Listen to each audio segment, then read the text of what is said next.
le péché. Ils m'ont abandonné, moi qui suis une source d'eau vive, pour se creuser des citernes crévassées, qui ne retiennent pas l'eau. Que Dieu bénisse sa parole. Vous pouvez vous asseoir.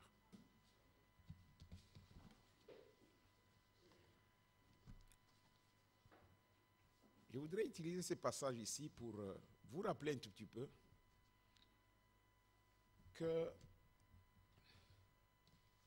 Dieu ne nous doit rien, mais c'est nous qui devons à Dieu. Vous entendez? Dieu ne nous doit rien, absolument rien. À la croix, il a dit, tout est accompli. C'est nous qui lui devons alors. Et je vais encore vous rappeler, Frère me dit ceci, que nous ne sommes pas responsables d'être nés pécheurs, mais nous sommes responsables de demeurer pécheurs. Parce qu'à la croix encore, Jésus a payé le prix pour tous les péchés. Je ne suis pas responsable du péché, tu n'es pas responsable du péché, mais nous sommes responsables de continuer à être pécheurs. Et le péché, c'est l'incrédulité à la parole de Dieu. Pourquoi je commence avec ceci? Et je vais encore dire ceci, ajouter encore ceci. Vous rappelez que Jésus est entré à Jérusalem, selon la promesse que Dieu avait donnée.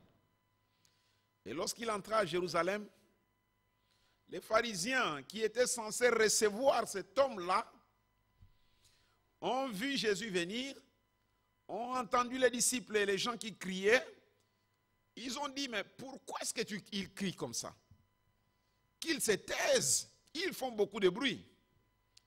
Vous êtes lecteur de la Bible, vous savez ce que Jésus a répondu. S'ils se taisent, même ces pierres crieront. Car de ces pierres, Dieu est capable de donner à Abraham d'autres enfants. Pourquoi je commence avec ceci? C'est parce que je constate une maladie déplorable. Et je gémis avec les cieux, comme la Bible dit là. Cieux, soyez étonnés de cela. C'est Dieu qui demande au ciel ou aux cieux, aux choses élevées, de s'étonner de ce qu'on voit. Et frémissez d'épouvante et d'horreur. C'est l'Éternel qui parle. Car mon peuple a commis un double péché. Ils m'ont abandonné, moi qui suis une source d'eau vive. C'est le premier péché. Ils m'ont abandonné, moi qui suis une source d'eau vive, pour se creuser des citernes crévassées. Ils m'ont abandonné, moi, et ils vont creuser eux-mêmes leur manière. Ils vont adorer à leur manière des citernes crévassées. Je vais y revenir. Étonné pourquoi? Étonné, c'est de voir que peu importe ce que la Bible dit, peu importe ce que le message dit, peu importe ce que le pasteur dit, peu importe les sermons que les gens écoutent, c'est comme si c'est l'eau qui tombait sur les canards. Je ne parle pas à vous, je parle aux chrétiens ou aux croyants en général. Je vous ai parlé ici du choix. Chacun a un choix à faire dans la vie. Et personne ne vous oblige de ne pas faire les choix que vous faites. Je vous ai parlé ici du vote. Et je l'ai intitulé que moi, j'ai voté pour Jésus. Et qu'il n'y a rien que vous pouvez mettre entre Jésus et cette chose-là. Moi, j'ai choisi cette chose-là. Il n'y a rien. Parce que je suis arrivé au niveau où Paul a dit, qui me séparera de l'amour de Dieu? Serait-ce l'argent? Serait-ce la tribulation? Quoi? Rien. Qu'est-ce qu'on remarque, mes frères? Tout bonnement, à l'aisement, l'homme est capable de choisir autre chose que de choisir Dieu. Si ici, pendant que je suis en train de parler ici, c'était une fête, je verrais tout le monde. Vous savez, mes frères, on ne se moque pas de Dieu. La Bible dit, ce que vous semez, c'est ce que vous récolterez. Les gens choisissent le fait, les gens choisissent les parties, les plaisirs, plus que Dieu. Et rappelez-vous, c'est l'esprit de la prophétie du temps de la fin. Les hommes aimeront les plaisirs plus que Dieu. Or, Dieu a dit qu'il est Dieu et qu'il ne partage pas sa gloire avec quelqu'un d'autre. Vous les constatez, vous les voyez, nous les voyons nous tous.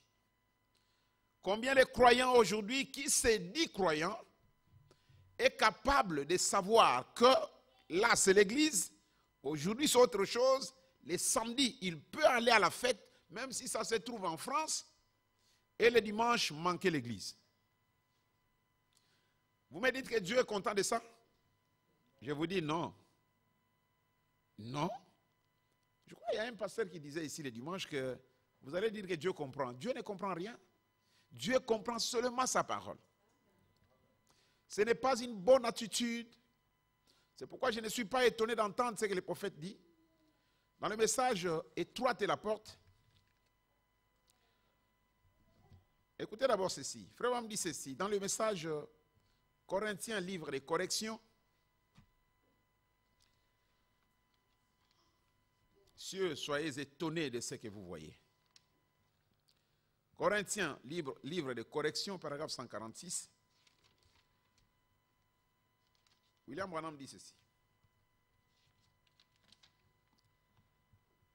Et vous n'êtes pas un véritable chrétien, vous n'êtes pas un véritable authentique produit de Christ si vous ne l'aimez pas avec tout ce qui est en vous. Pouvez-vous dire amen? Ça, c'est la parole de Dieu. Et c'est la parole qui a créé les écrits aujourd'hui. Donc, c'est la vérité. Vous n'êtes pas un authentique, un véritable chrétien. Vous n'êtes pas un véritable et authentique produit de Christ si vous ne l'aimez pas avec tout ce qu'il y a en vous. Et c'est la vérité. Je dois aimer Dieu plus que toute autre chose. Il est venu, il a dit ceci, si vous aimez vos enfants plus que moi, vous n'êtes pas digne de moi. Si vous aimez ceci, cela plus que moi, vous n'êtes pas digne de moi. C'est la vérité. C'est étonnant d'entendre qu'un chrétien peut rester à la maison. Hein? Surtout vous les mamans, faites attention à ce que vous faites.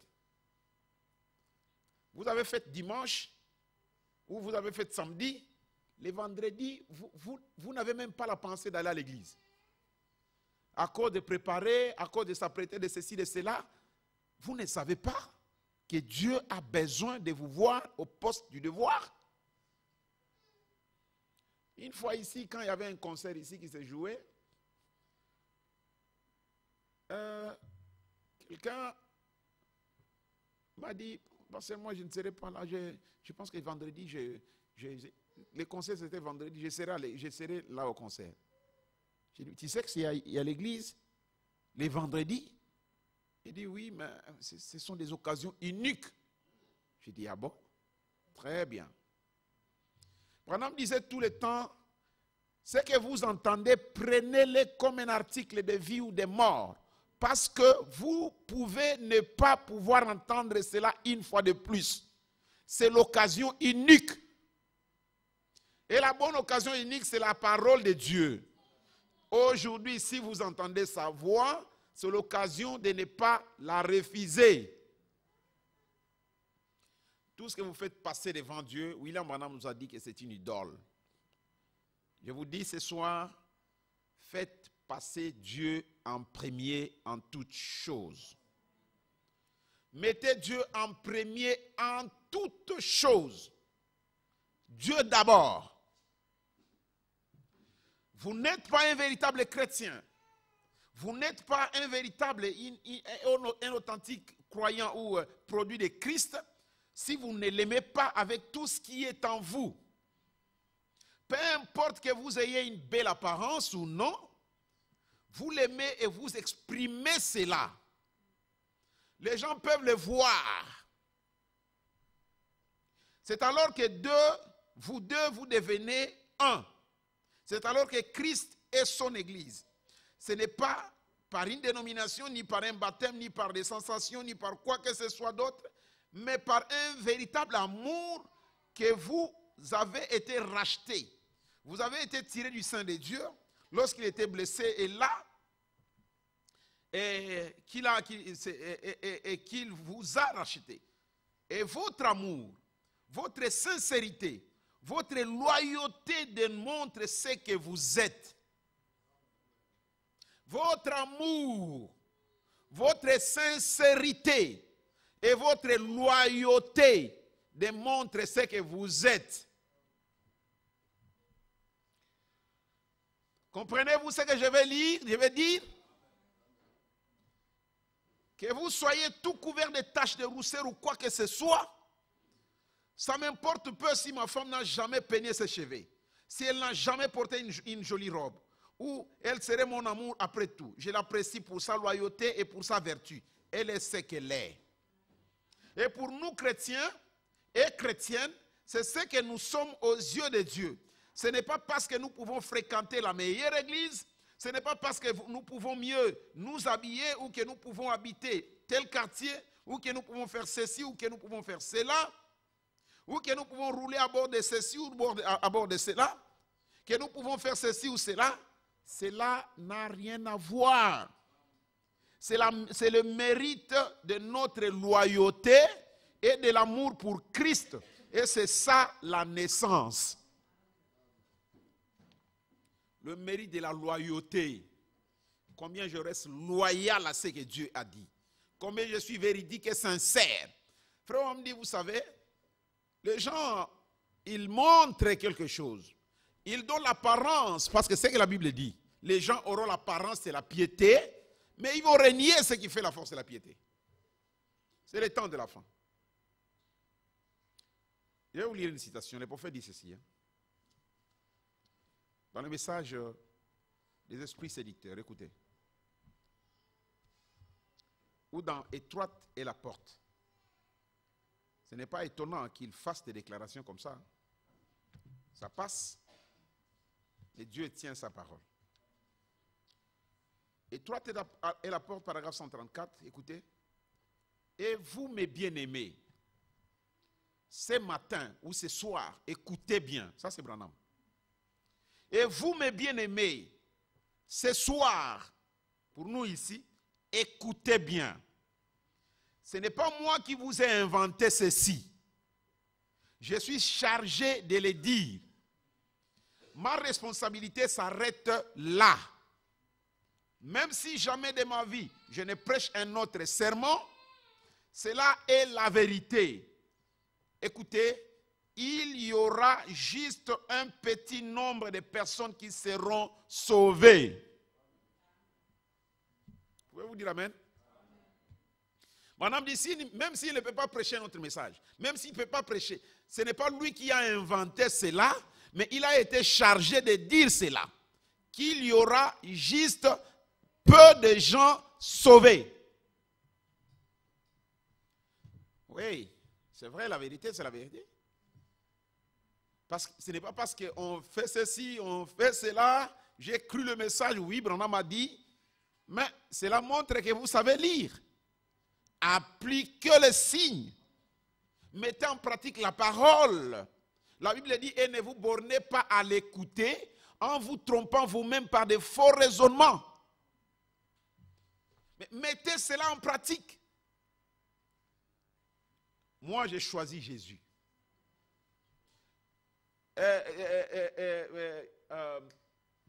Josué a dit, moi et ma maison, nous servirons l'Éternel. C'est étonnant. Je m'associe aux cieux pour m'étonner de voir qu'un croyant peut être à la fête samedi et le dimanche n'est pas là à l'église. C'est étonnant. Vous savez, mes frères, hein, dans la Bible, frère, on nous dit ceci que, regardez, cet homme-là qui a tué un homme, Dieu a demandé à Josué de bâtir les villes de refuge. Ils ont placé des villes de refuge de gauche à droite. Pour que, si par inadvertance, par mégarde, un homme va tuer une autre personne, va commettre un crime, peut-être par erreur, quelqu'un est mort. Et on est en train de te poursuivre pour t'avoir. Tu dois courir, si tu peux courir et arriver à entrer dans la ville de refuge, tu es épargné, on ne va pas te tuer. Et les gens faisaient tout ce qu'ils pouvaient courir, aller à gauche, à droite, chercher des villes, jusqu'à ce qu'ils arrivaient peut-être à Silo, à une autre ville. Quand ils entrent à la porte là-bas, on va lui poser la question, qu'est-ce que tu as fait? En tout cas, je regrette, il y avait quelqu'un, on est en train de faire ceci, où j'avais lancé quelque chose, je ne savais pas qu'il y avait quelqu'un là-bas, et cela l'a blessé, il est mort de ces blessures-là. On est en train de me chercher pour me tuer. Mais je suis innocent, vraiment je n'ai pas fait ça exprès. Alors on lui ouvrait la porte, on lui disait entre seulement. Mais Branham nous dit ceci. La Bible dit, pour que cet homme-là soit sauve, il faut qu'il y demeure.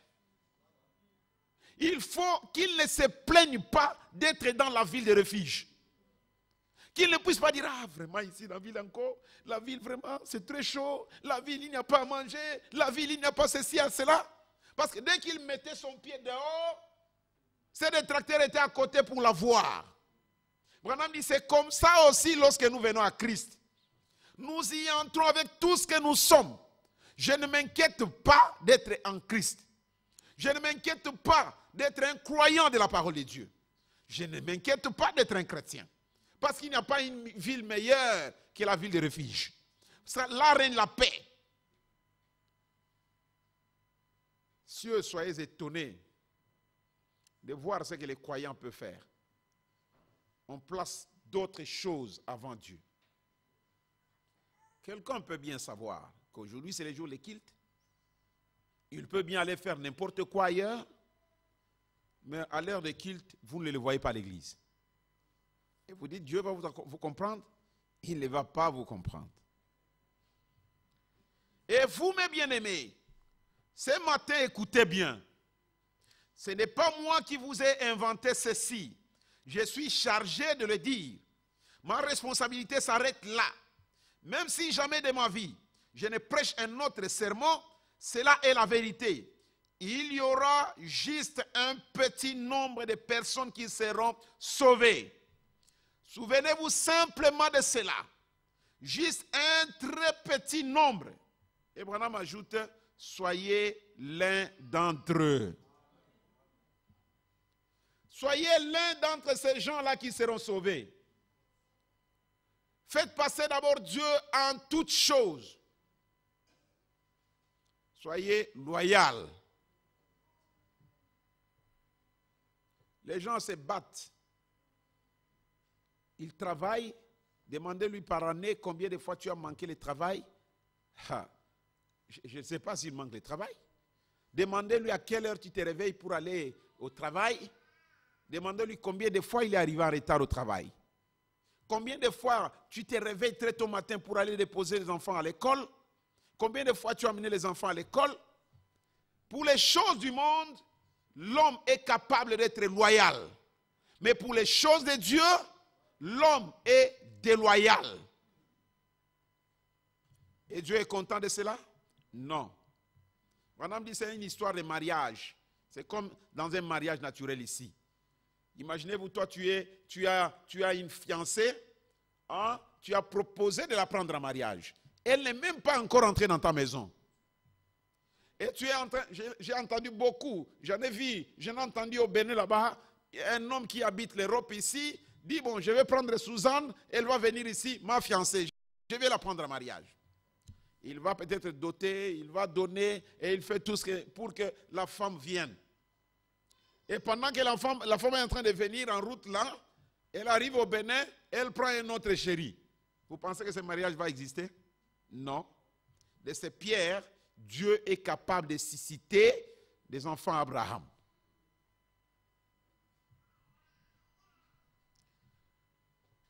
Soyez l'un d'entre eux. Qui sont-ils, frère Branham? Branham dit, je ne sais pas. Personne d'autre ne le sait. Nous travaillons à notre salut avec crainte et tremblement. Je travaille pour mon salut. Tu travailles pour ton salut. Avec crainte et tremblement. Car la crainte de Dieu, c'est le commencement de la sagesse. Je marche en craignant Dieu. Je vais savoir ce que je fais, si ça plaît à Dieu ou pas. Frère, on me dit ceci. Dans le message des esprits séducteurs, au 35.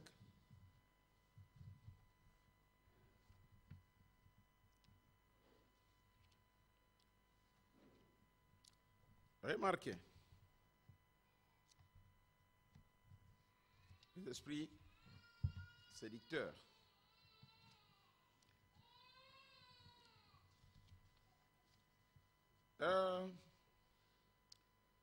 On devrait considérer toutes choses en prière premièrement. Car la Bible dit premièrement, cherchez premièrement le royaume de Dieu et sa justice, et toutes ces choses seront données par-dessus. Je suis sûr et certain ce matin que si les hommes et les femmes pouvaient seulement en arriver à cette position où leur âme, leur pensée, leur attitude soit parfaite aux yeux de Dieu, ce serait une des églises les plus puissantes qui ait jamais existé. Si leur âme, leur pensée, leur attitude soit parfaite aux yeux de Dieu, vous verrez ce que Dieu ferait avec vous. Et Branham dit, juste là en bas, il est en train de montrer combien les gens mentent. Il dit, ils donnent l'impression d'eux alors qu'ils ne le sont pas.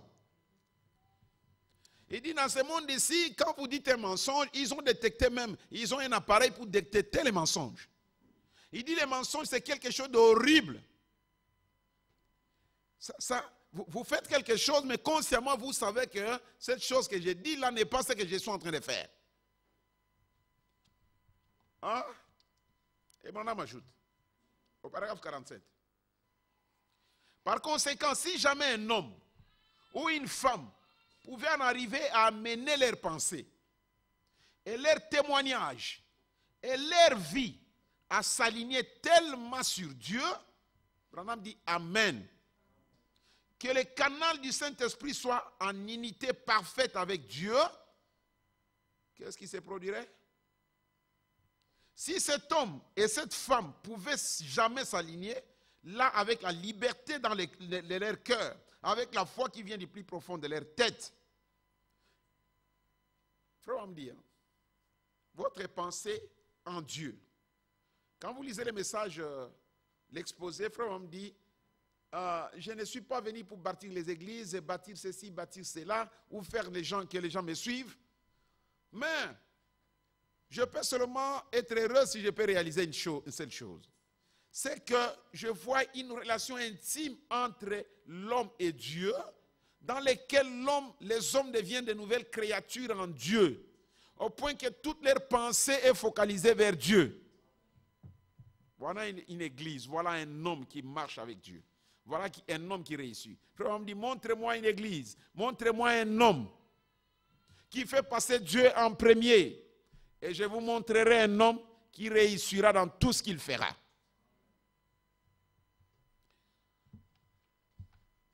Cieux, soyez étonnés de ce que vous voyez. Le prophète continue. les esprits séducteurs. Présentez-moi un prédicateur. Présentez-moi un chrétien. Présentez-moi une ménagère qui est une chrétienne. Présentez-moi un cultivateur ou un ouvrier d'usine qui va donner la première place à Dieu en toutes choses. Je vous montrerai là un homme qui réussira en dépit de tout ce que le diable pourra lui infliger. Il cherche Dieu premièrement. Nous devons avoir Dieu premièrement. Vous savez, mes frères, je vous ai dit ici, je vais vous les redire encore. Tout ce que les hommes font passer avant Dieu va tourner contre cet homme-là. Rassurez-vous. Il n'y a pas de vie en dehors de Dieu. Tout ce que tu fais passer avant Dieu, tu vas le regretter après. Israël, il pensait que c'est Dieu qui lui devait quelque chose. Il lui a sauvé par la grâce. Ok, moi, je vais te sauver. Tu seras pour moi un peuple. Israël a bombé la torse. Il a vu comment, en Égypte là-bas, comment Dieu a frappé l'Égypte, comment il a fendu la mer, comment il a tout fait. Au lieu de dire merci Seigneur, c'est par grâce que tu m'as sauvé, je vais m'humilier. Il a pensé que Dieu, il sera pour lui un garçon de course pour faire ce qu'Israël veut. Dieu n'est pas ainsi. Dieu tient sa parole. Et vous savez, Dieu a dit à Israël que tu as des dieux comme tu as des villes. Moi, quand j'ai dit, mais ce n'est pas possible. Ces peuples-là d'Israël Dieu leur a dit, écoute Israël, l'Éternel ton Dieu est l'unique Dieu. Tu l'adoreras, tu l'aimeras de tout ton cœur, de toute ton âme. Tu n'adoreras pas un autre Dieu. Mais Dieu vient après beaucoup de temps dans Jérémie, il leur dit, Israël, oh Israël, tu as autant de dieux que de villes. C'est comme en Angleterre ici, comptez-moi le nombre de villes qu'il y a ici. Et ce nombre de villes-là, Dieu dit, Israël, tu as des dieux comme ça. Donc beaucoup de dieux. Des objets d'adoration. C'est que vous aimez. Revenons avec moi, prenez la Bible avec moi dans Jérémie chapitre 2. Écoutez ce que Dieu leur dit là-bas. Jérémie chapitre 2. La parole de Dieu, la parole de l'Éternel me fit adresser en ces mots. Va écrire aux oreilles de Jérusalem. Ainsi parle l'Éternel. Je me souviens de ton amour lorsque tu étais jeune. De ton affection lorsque tu étais fiancé. Quand tu me suivais au désert, dans une terre inculte. Je peux me rappeler de ce que tu étais. Je peux me rappeler de ton premier zèle. Comment quand tu as cru le message, tu ne manquais pas l'église. Tu essayais d'aller à l'église. Que ce soit sous la pluie, que ce soit dans les tempêtes, que ce soit affamé. Tu voyais que l'enlèvement arrivait. Tu voyais que le départ arrivait. Tu avais du zèle en toi. Tu voulais aller. Dieu dit, je me souviens de cela. Je me souviens de ton amour lorsque tu étais jeune. De ton affection lorsque tu étais fiancé. Quand tu me suivais au désert, dans une terre inculte. Israël était créé à l'Éternel. Il était le prémisse de son revenu. Vous suivez là? Dieu dit à Israël que Dieu était le prémisse de ses revenus. Donc il faisait passer Dieu en premier. Tous ceux qui en mangeaient se rendaient coupables. Et les malheurs fondaient sur eux, dit l'Éternel. Israël était les prémices. Et Dieu était leur prémisse.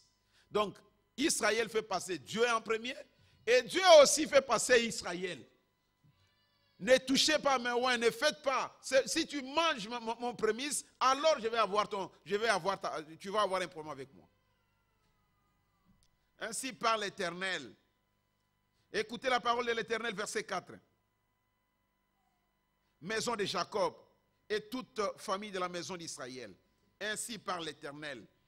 Quelle iniquité vos pères ont-ils trouvé en moi? Pourquoi s'éloigner de moi? Pour s'éloigner de moi et pour aller après des choses de néant et n'être eux-mêmes que des néants. Je vous l'avais déjà dit une fois ici. Qu'est-ce que vous avez trouvé de mal en Dieu? C'est Dieu qui pose cette question. Qu'est-ce que vous avez trouvé de mal en moi? Quelle iniquité que vous avez trouvé en moi pour que vous vous éloigniez de moi? Au début, vous m'aimiez beaucoup. C'est la question que je pose aux croyants. Au début, tu y aimais beaucoup Dieu. Au début, tu avais du zèle pour Dieu. Mais qu'est-ce que Dieu a fait pour que tu l'abandonnes? Pour que tu commences à aller de gauche à droite, chercher d'autres dieux, avoir des dieux comme des villes. Quoi? Qu'est-ce qu'il a fait? La Bible dit qu'il est Dieu et il ne change pas. C'est-à-dire que tu dois regarder ta position, il y a quelque chose qui ne marche pas. Et Branham nous ajoute, ce n'est pas ce que nous avions été il y a 20 ans qui compte, mais c'est ce que nous sommes maintenant qui compte. Quel est le zèle que j'ai toujours en Dieu? Ils n'ont pas dit où est l'Éternel qui nous a fait monter du pays d'Égypte, qui nous a conduits dans le désert, dans une terre aride pleine de fosses, dans une terre où règne la sécheresse et l'ombre de la mort, dans une terre par où personne ne passe et où n'habite aucun homme.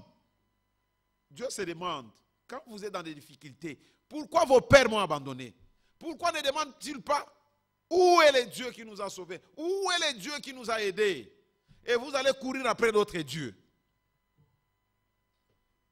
Verset 7. Je vous ai fait venir dans un pays semblable à un verger, pour que vous en mangez les fruits et les meilleures productions. Mais vous êtes venus, vous avez souillé mon pays, et vous avez fait de mon héritage une abomination. La parole de Dieu est devenue sans effet. Je vous ai fait sortir pour vous sauver, mais voici ce que vous avez fait avec la parole de Dieu. Vous négligez, au point que vous qui êtes anciens même, vous êtes tellement faibles que votre faiblesse affaiblit encore ceux qui viennent après. Alors que vous devez être des monuments, des souvenirs pour les autres. En vous regardant, comme on a dit à frère Jean Valentin, à qui je jette encore des fleurs, ça c'est un baobab. C'est ça mes frères et sœurs. Pourquoi on doit balloter? Pourquoi je dois changer de position? Plus le vin vieillit, plus il devient fort. Il y a un frère qui a chanté, plus je suis en Dieu, plus je l'aime de plus en plus. Parce qu'aujourd'hui, quand j'étais un petit enfant, dans le message, je pouvais être ballotté, mais pas aujourd'hui. Je suis vieux. Dans le message, je dois voir mes racines enfoncées. Et ne pas courir après les choses de ce monde que j'ai quitté comme un chien qui va encore dévorer, qui va encore à ce qu'il avait vomi. Dieu dit, je suis étonné. Pourquoi vous le faites? Et vous avez fait de mon héritage une abomination. Verset 8. Les sacrificateurs n'ont pas dit où est l'Éternel. Les dépositaires de la loi ne m'ont pas connu. Les pasteurs m'ont été infidèles. Les prophètes ont prophétisé par Baal. Et sont allés après ceux qui ne sont d'aucun secours. C'est pourquoi je veux encore contester avec vous, dit l'Éternel. Je vais contester avec les enfants de vos enfants. Passez aux îles de Kittim et regardez. Envoyez quelqu'un à Kédar, observez bien, et regardez s'il n'y a rien de semblable. Lisez la Bible, vous allez voir Kittim, qu'est-ce que Kédar est devenu, pourquoi ils sont devenus comme ça. On n'a pas le temps de tout ça. Et Dieu dit, référez-vous à ça aussi. Et vous aussi, chrétiens, référez-vous à ce qui s'est passé à Israël. Ils ont pensé que comme Dieu nous a sauvés, nous sommes sauvés pour toujours. C'est bien, mes frères. Mais ce n'est pas Dieu qui nous doit. Nous devons travailler pour notre salut avec crainte et tremblement. Travailler. Je vous rappelle que les enfants, quand Vachi a fait une erreur, comme Israël a fait une erreur, et qu'on voulait choisir une épouse pour le roi, on a fait le choix. On est allé dans les villes, on a pris des vierges. Écoutez bien, ils ont pris des vierges.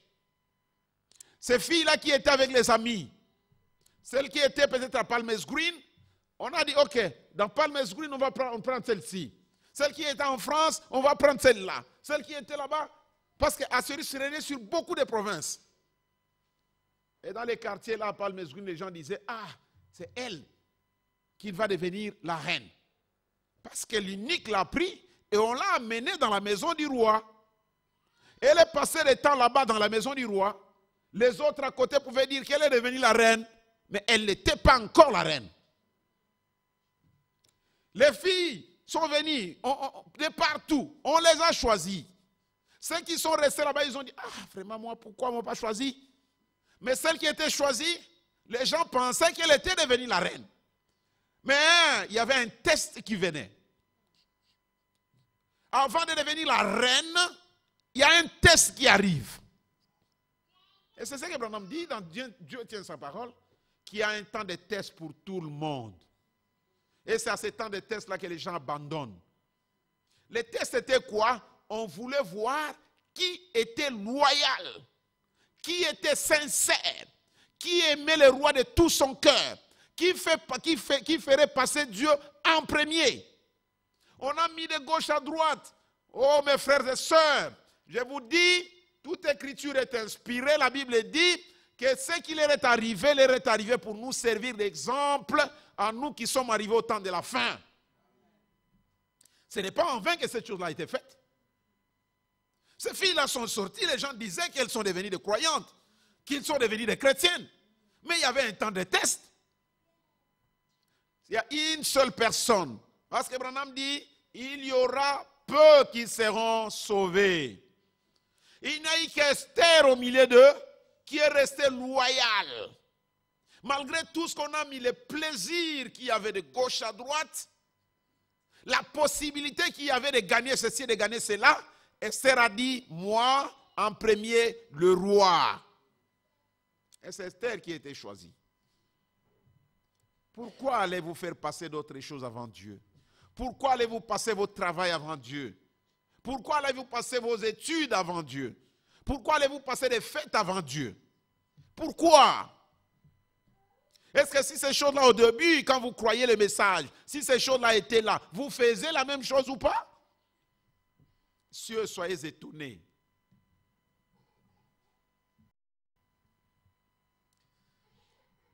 C'est pourquoi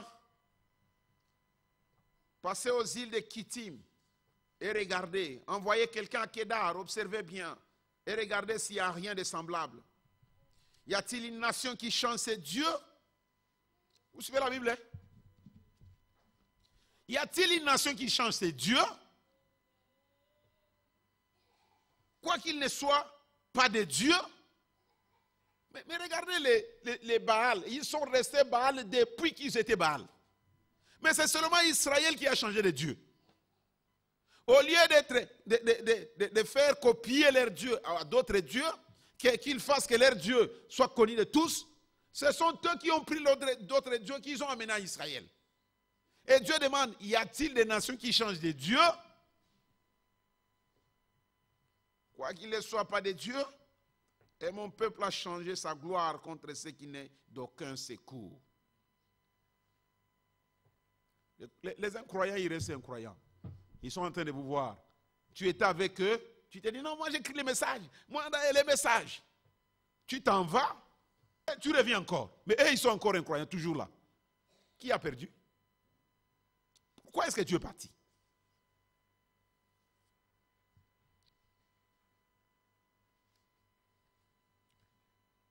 Cieux, soyez étonnés.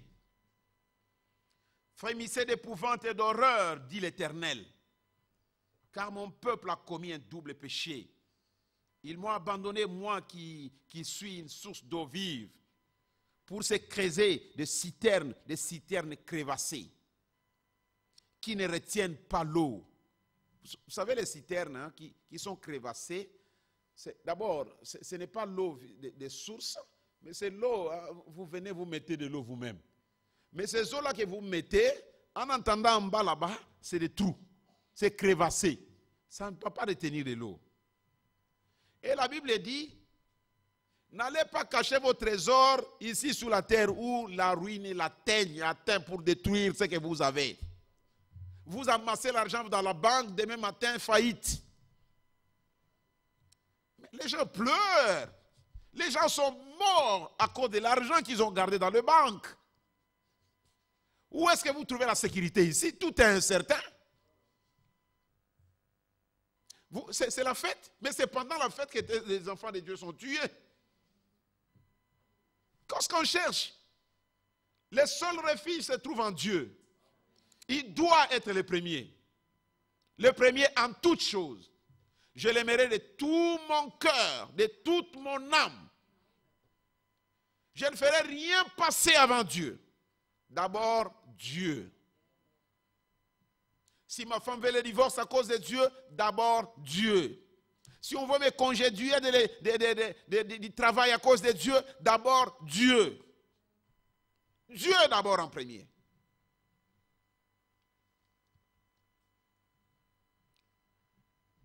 Y a-t-il une nation qui change de Dieu, quoi qu'il ne soit pas de Dieu? Et mon peuple a changé sa gloire contre ceux qui ne donnent qu'un secours. Cieux, soyez étonnés de cela. Frémissez d'épouvante et d'horreur, dit l'Éternel, car mon peuple a commis un double péché. Ils m'ont abandonné, moi qui suis une source d'eau vive, pour se creuser des citernes crévassées qui ne retiennent pas l'eau. Israël est-il un esclave acheté ou né dans la maison? Écoutez ce que Dieu dit. Mettez-vous à la place de Dieu, écoutez les rancœurs, écoutez comment il parle avec douleur. Israël est-il un esclave acheté ou né dans la maison? Pourquoi donc devient-il une proie? Mais tu n'es pas esclave. Tu es un élu de Dieu. Tu es celui que Dieu a choisi. Mais pourquoi tu deviens une proie? Pourquoi tu te laisses être mangé par les bêtes sauvages? Mais tu n'es pas un esclave qu'on a vendu à Dieu. Tu n'es pas un esclave qui est né là-bas. Non. Tu es un fils. Mais pourquoi tu te laisses abattre? C'est ce que Dieu demande à Israël. Et c'est ce que je demande aussi à des chrétiens, à des gens qui se disent chrétiens.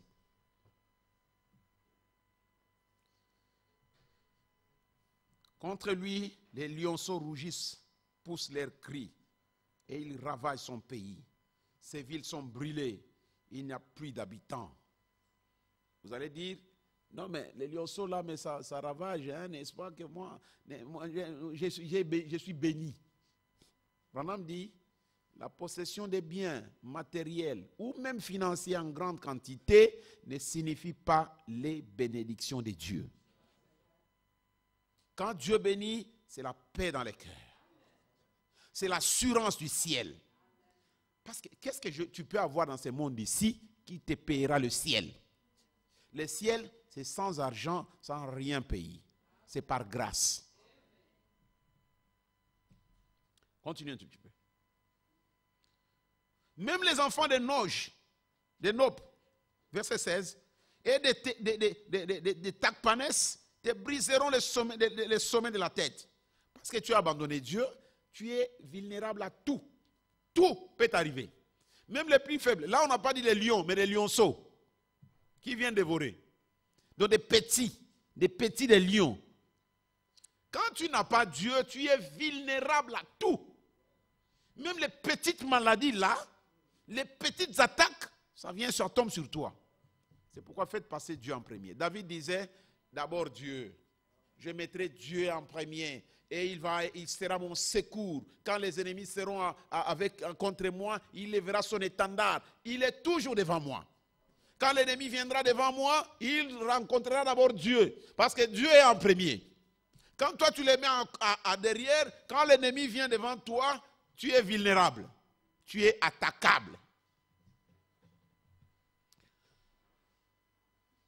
Même les enfants de Nob et des Takpanès te briseront les sommets de la tête. Cela ne t'arrivera-t-il pas? Parce que tu as abandonné l'Éternel ton Dieu lorsqu'il t'a dirigé dans la bonne voie. Maintenant qu'as-tu à faire dans l'Égypte pour boire l'eau du Nil? Non, nous, comme ici, des dangers arrivent, on va aller en Égypte, on va fuir là-bas. Pourquoi aller en Égypte? Pour boire de l'eau du Nil? Mais tu vas avoir de la typhoïde, tu vas avoir beaucoup de maladies là-bas. Moi, je suis la source d'eau vive. Je ne suis pas comme des citernes crevassées. Je ne suis pas comme les eaux du Nil, où on amène des caca. Ça va où? Toutes les saletés que vous faites dans les maisons ici, mais ça va dans Thames. Et c'est tout ce que vous prenez. C'est à cause de ça. Et c'est pourquoi vous m'abandonnez. Vous tomberez malade à cause de ce que vous prenez.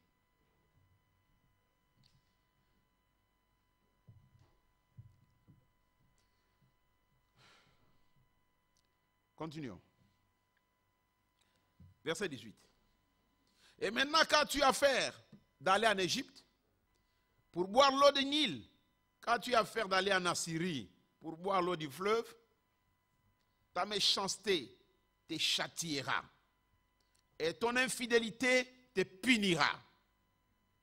Tu sauras et tu verras que c'est une chose mauvaise et amère d'abandonner l'Éternel ton Dieu et de n'avoir de moi aucune crainte, dit le Seigneur, l'Éternel des armées.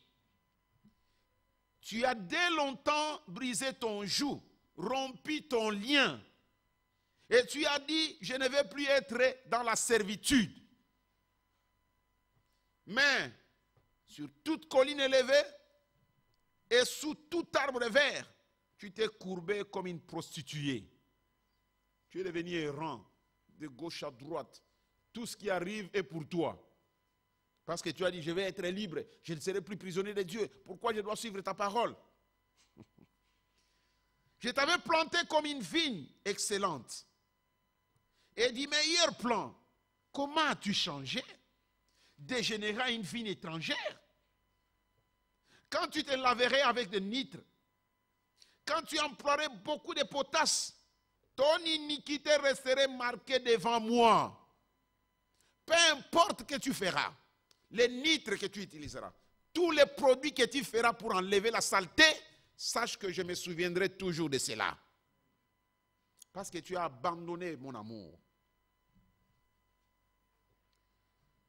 Comment dirais-je? Comment dirais-tu? Je ne me suis point essuyé. Je ne suis point allé après les Baals. Maintenant, écoutez ce que Dieu dit. Tu vas dire, mais moi je n'ai rien fait, non? Parce que les gens, nous savons comment nous esquissons devant Dieu. Non, je n'ai rien fait. Au fait, c'est à cause de ça, à cause de ça. Mais écoutez ce que Dieu dit ici. Verset 23. Comment dirais-tu, je ne me suis point essuyé, je ne suis point allé après les Baals. Regarde tes pas dans la vallée. Viens toi-même, regarde comment tu marches dans la vallée. Pas dans la montagne, mais dans la vallée d'abord. Regarde là en bas, là-bas, comment tu marchais.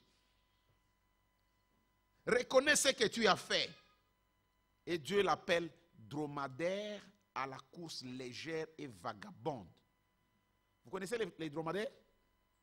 Hein? Quand vous allez en Israël, dans les pays arabes, là-bas, dans des coins, ils ont, c'est comme, c'est un animal là, sur qui on met du poids et vous montez dessus. Regardez les frères qui a chanté là en Israël. Il s'est mis sur un dromadaire et voilà, il est en train de marcher. Il transporte du poids et il ne marche pas pesant. Dieu l'appelle un vagabond qui prend le poids des autres sur toi. La douleur que tu prends là ne t'appartient pas. Le monde est au monde, laisse le monde au monde, mais toi tu deviens un dromadaire sur qui on met le poids et on te fait balancer partout. À la course légère et vagabonde. Dieu l'appelle encore ânesse sauvage, habitué au désert. Tu es toujours là, dans le désert, là où il n'y a pas d'eau vive, il n'y a pas de nourriture, c'est comme ça. Donc tu es errant de gauche à droite. Et on dit, elle est allaitante dans l'ardeur de sa passion. Ça dit que tu ne fais qu'aller, partir de gauche à droite, et tu deviens allaitante haletante, c'est-à-dire épuisé, fatigué. C'est comme si tu cherches dans tes passions. Tu as le désir, ici, je vais prendre. Demain, je vais prendre là-bas. Après, je vais prendre ici. Tu es en train de chercher de gauche à droite et tu deviens haletante. Tu deviens épuisé, fatigué et tu ne trouves rien parce que tu ne trouveras rien. Venez me dire un jour, pasteur, vraiment, je fais ça, ça m'a donné la vie éternelle. En dehors de Dieu, il n'y en a pas. Ce que tu auras là va te créer des troubles après. L'argent que tu auras, peu importe la grandeur, le montant que tu auras, ça va te créer des problèmes. Hier, on parlait là, on dit, mais combien à Kinshasa, on est en train d'empoisonner les gens. Hein? Il suffit que quelqu'un vienne d'Europe là-bas, il faut vraiment beaucoup faire attention parce qu'on risque même d'être empoisonné. Pourquoi? Parce que, bon, il est bien. Le fait seulement que on dit qu'il est bien, donc il y a de la jalousie. Les bonheurs de cette terre ici ne font que provoquer des problèmes. Je veux avoir mon bonheur attaché au ciel. Car là, il n'y a pas de voleurs, il n'y a pas de brigands, il n'y a rien. C'est la paix.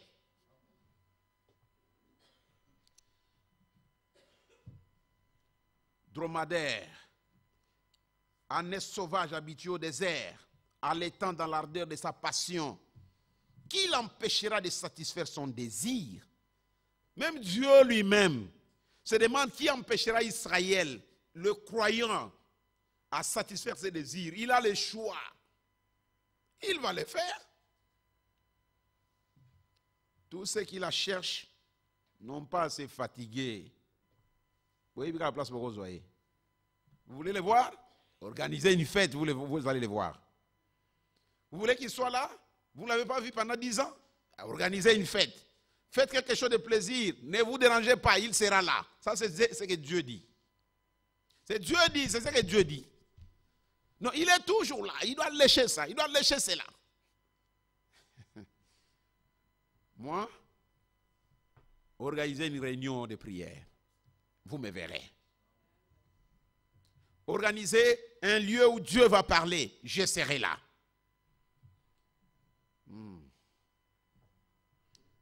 Ne t'expose pas à avoir les pieds nus. Ne dessèche pas ton gosier. Mais tu dis, c'est en vain. Non? Car j'aime les dieux étrangers, je vais aller après eux. Comme un voleur est confus lorsqu'il est surpris, ainsi seront confus ceux de la maison d'Israël. Eux, leurs rois, leurs chefs, leurs sacrificateurs et leurs prophètes, ils disent au bois, tu es mon père.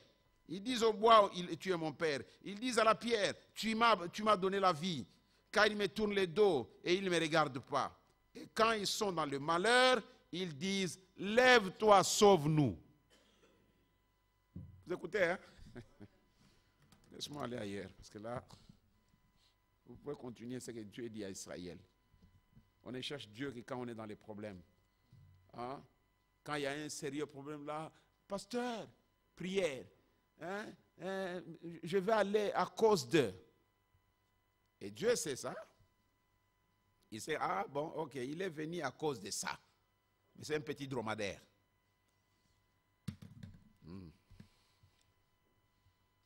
Le prophète dit ceci. Dans le message, les esprits séducteurs, je vais terminer. Au paragraphe 131, j'aime bien cette petite citation. Quand le prophète nous dit ceci.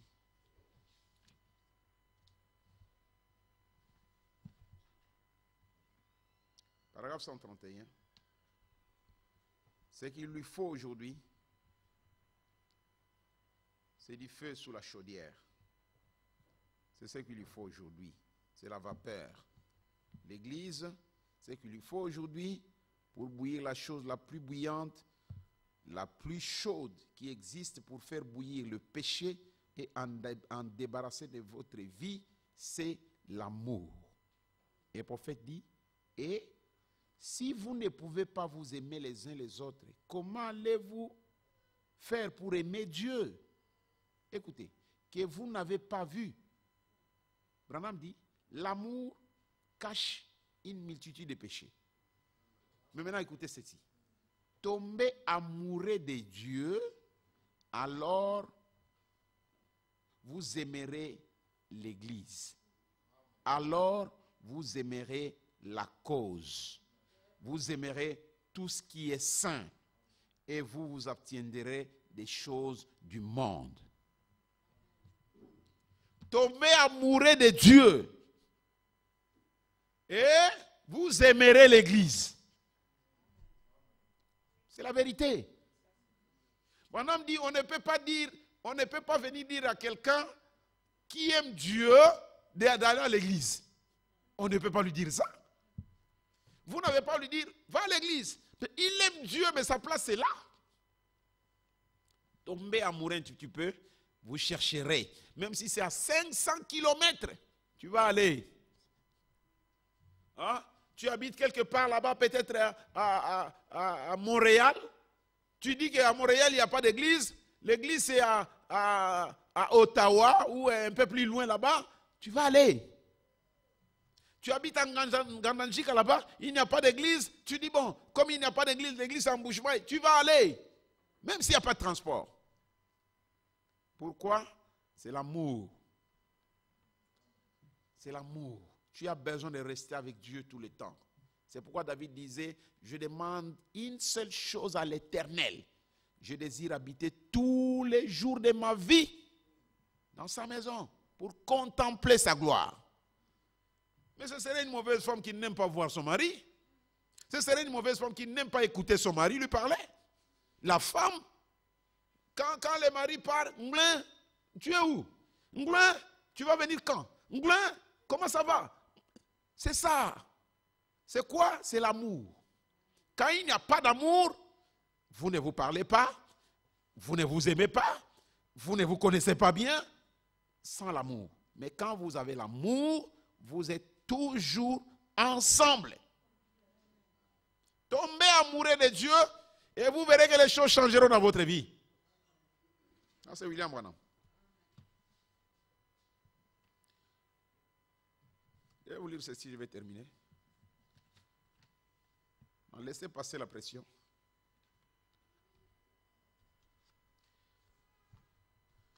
Paragraphe 91. Je vous l'ai dit, mais je vais vous le lire, écoutez. Les gens essayent de prendre. Ils imitent les ministères de quelqu'un d'autre. Le travail de quelqu'un d'autre. Un ministère auquel ils n'ont pas été appelés. Et cela va finalement exploser. Vous devez être ordonné de Dieu et il faut que ce soit Dieu, non pas une poignée de main et tout cela. Mais écoutez, paragraphe 92. L'homme doit aimer rester dans ses refuges. Il est en train de parler de ces gens-là. L'homme doit aimer rester dans ses refuges. Il ne peut pas entrer là tout en se plaignant. Il doit aimer y rester, non pas à se plaindre. À l'extérieur, il meurt. À l'intérieur, il est en sécurité. Se plaindre. Mon homme dit quand vous dites, ah, c'est encore le vendredi, je dois aller à l'église. Vous n'êtes pas amoureux. Vous n'êtes pas prêt. Et vous venez à l'église, vous avez besoin qu'on finisse à temps pour rentrer. Vous n'êtes pas prêt. Votre cœur n'est pas là. Votre cœur est ailleurs. On ne se moque pas de Dieu. Ce qu'on craint, ce que vous semez, c'est ce que vous allez récolter. Et Jésus, quand il a donné des paraboles, il a donné une autre parabole. Il a dit, un semeur est sorti pour s'aimer. Il a semé, c'était la parole qui était prêchée. Mais, il y a 4 endroits où tombe la parole de Dieu. Vous allez à l'église, regardez bien là où tombe la parole de Dieu. Il y en a qui tombent sur le rocher. Ça ne produit rien. Il y en a qui tombent sur les épines. Et là, c'est l'endroit le plus dangereux. Sur les épines, les soucis du monde viennent et étouffent la parole de Dieu. Au point que ça ne peut pas produire. Mais il y a très peu qui tombent sur une bonne terre. Et qui produit des milliers d'autres. Et on peut bien le voir. Comment un chrétien peut-il aimer les fêtes plus que Dieu? Comment un chrétien peut-il aimer le travail plus que Dieu? Comment un chrétien peut-il aimer la télévision, les habits, toutes ces choses de ce monde ici plus que Dieu? Comment un chrétien peut-il aller tout le temps au travail à temps et aller tout le temps à l'église en retard? Cieux, soyez étonnés. Comment un chrétien peut-il se donner plus corps et âme à amener, à réveiller les enfants à temps, pour les amener à temps à l'école, mais pas les amener à temps à l'école le dimanche? Cieux, soyez étonnés. Le prophète dit ceci, regardez. Ruth a travaillé. Quand il a pris la décision, avant qu'elle ne rencontre Boaz, elle a quitté Moab. Elle a marché. Mais pour avoir Boaz, être racheté, il a fallu que Ruth travaille. Peut-être qu'il faut vous le dire encore ces jours-ci. Il a fallu, après la décision qu'elle a prise, les Moabites ont dit, ah, Ruth est devenue israélite, peut-être qu'elle est mariée, peut-être qu'elle est ceci. Mais si elle était restée dans la maison de Moab, de Naomi, sans pouvoir travailler, elle ne serait pas rachetée par Boaz. Il a fallu qu'elle travaille elle-même. Elle travaille, elle glane, elle mange la parole tout le temps. Elle devient alors médecin. Elle devient alors avocate. Elle devient alors tout ce que tu peux devenir en écoutant la parole de Dieu. Très peu seront sauvés. Ça, c'est Branham qui le dit. Si vous n'aimez pas Dieu de tout votre cœur, vous n'êtes pas amoureux de lui. Dieu a dit aux pharisiens quand ils marchaient sur la terre. Un homme avait 2 enfants, 2 garçons. Il dit au premier, viens, va faire tel travail. Et il vient et dit, oui papa, je vais le faire. Il dit d'abord, non, je ne vais pas. Le premier dit, non, je ne vais pas aller. Pourquoi seulement moi, je ne vais pas aller? La Bible dit, mais après, il s'est repenti et retourna. Il dit, mais non, c'est quand même mon père qui m'a parlé. Son cœur était contrit, il partit et il fit le travail. En attendant, le père appela le second, viens, vas-y faire cela. Et papa, moi je vais aller vraiment, je vais aller. Mais il ne partit pas. Jésus a demandé aux pharisiens, qui a-t-il fait la volonté de son père? Ils ont répondu, le second ou le premier. Jésus a dit, alors je vous dis, les publicains vont vous dépasser dans les royaumes des cieux. Pourquoi? Parce que vous avez donné l'impression de croire, de faire ce que je dis, mais vous ne le faites pas. Ce que vous trouvez incrédule, que vous qualifiez d'incrédule qui ne veulent pas, ils se répandent et entrent au ciel avant vous. De ces pierres, Dieu est capable de susciter les enfants d'Israël, à Dieu, à Abraham. C'est pourquoi, souvenez-vous mes frères, ce n'est pas Dieu qui nous doit, il a tout accompli, c'est nous qui lui devons maintenant. Amen. Que le Seigneur vous bénisse, nous allons nous mettre debout.